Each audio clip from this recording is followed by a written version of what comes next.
Selamat bertemu lagi saudara sekalian di tutorial aplikasi statistik. Adapun materi pada saat ini adalah pengujian asumsi regresi berganda dari autokorelasi, multicollinearity, normalitas, heterogeneity, dan linearity. Sebelum kita melakukan pengolahan data untuk menguji asumsi regresi berganda tersebut, kami mohon saudara untuk mendownload datanya dari Google, yaitu dengan alamat seperti berikut. Nah, setelah di-download, lalu saudara letakkan di folder komputer saudara.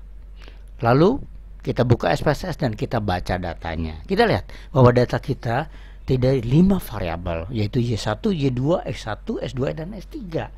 Tetapi di dalam hal pengujian regresi berganda ini, kita hanya menggunakan yaitu satu variabel dependen, yaitu Y1. Sedangkan variabel independennya ada 3, yaitu X1, S2, dan X3. Sehingga bentuk persamaan regresi bergandanya adalah Y1 sama dengan B0 plus B1 S1 plus B2 S2 plus B3 S3 plus E. Selanjutnya kita akan mengolah data kita di dalam regresi linear berganda. Kita klik analyze, lalu kita klik regression, kita klik linear. Selanjutnya akan muncul yaitu di layar dua kotak. Yang pertama kotak dependen, yang kedua kotak independen. Tentunya kotak dependen ini adalah kita masukkan variabel dependen kita, yaitu Y1. Y1 kita klik, lalu kita klik tanda panah, maka akan masuk ke dalam variabel dependen. Begitu juga untuk variabel independen, dengan cara yang sama kita masukkan variabel X1 dan X3 sekaligus, lalu kita klik tanda panah dan kita akan memasukkan yaitu variabel independen X1, S2, S3 di dalam kotak independen. Selanjutnya kita klik yaitu menu statistik. Menu statistik kita klik, maka akan muncul di layar kita yaitu opsi di dalam layar tersebut. Kita klik estimate, model fit, lalu collinearity, dynastic, dan Durbin-Watson. Lalu kita klik continue. Kita klik continue. Ya, kita lihat. Nah, selanjutnya kita klik plot. Di dalam klik plot ini akan muncul di layar kita yaitu sumbu Y dan sumbu X. Sumbu Y yaitu kita isi dengan Z prediction.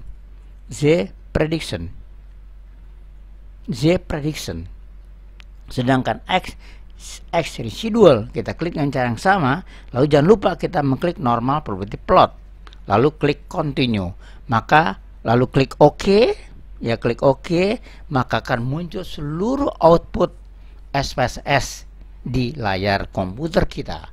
Tentunya untuk menguji asumsi regresi tersebut kita memilih beberapa tabel yang diperlukan. Yang pertama adalah menguji autokorelasi, yaitu kita pilih model summary, yaitu kita gunakan Durbin-Watson. Durbin-Watson adalah suatu pengujian untuk autokorelasi. Nah, bagaimana cara mengujinya? Kita lihat di dalam tabel berikut ini. Kita perlu nilai DL dan nilai DU. DL adalah yaitu suatu lower limit ya di dalam Durbin-Watson, dan DU adalah upper limit. Nah, untuk memilih DL dan DU-nya kita harus mengetahui berapa jumlah variabel independen kita. Kita punya K sama dengan 3 variabel independen kita, sedangkan data kita adalah 15, sehingga DL kita adalah 0,8140, sedangkan DU kita adalah 1,7501. Ini dia, kita lihat. Durbin-Watson kita 1,469, K sama 3, N sama 15, DL 0,140, DU 1,7501. Beberapa ada 4 kesimpulan yang bisa kita uji di dalam autokorelasi ini. Yang pertama adalah terdapat autokorelasi positif.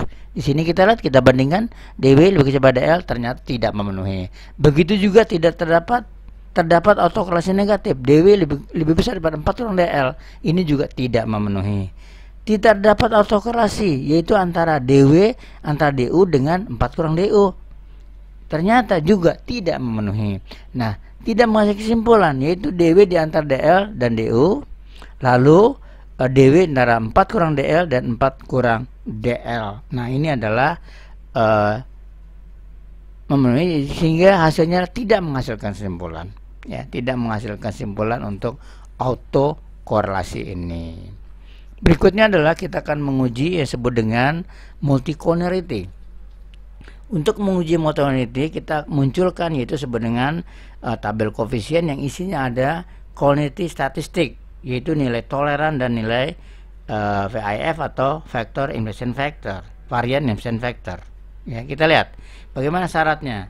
Nilai varian implicit factor itu diperoleh di dalam output SPSS adalah 1,477, 1,036 dan 1,442.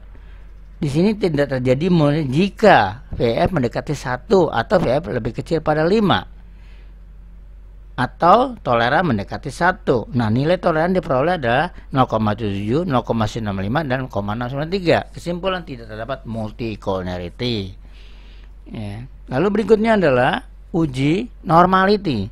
Untuk menguji normality ini kita cukup melihat bagaimana plotting antara expected cumulative probability dengan observed cumulative probability. Kita lihat plotting nilainya itu mendekati garis diagonal, sehingga dikatakan bahwa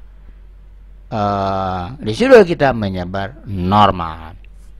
Lalu yang terakhir adalah yang disebut dengan uji heteroscedastik. Ini kita lihat dari tabel dari plotting dari antara Y1 ya, yaitu variabel Y1 ya dengan residual. Ya, kita lihat bahwa tidak terdapat suatu pola ya yang umum ya, sehingga bisa dikatakan bahwa tidak terjadi heteroscedastik. Nah, itulah saudara sekalian cara pengujian, salah satu cara pengujian asumsi regresi berganda. Nah, sehingga kalau misalnya terpenuhi, maka bisa dikatakan bahwa model regresi berganda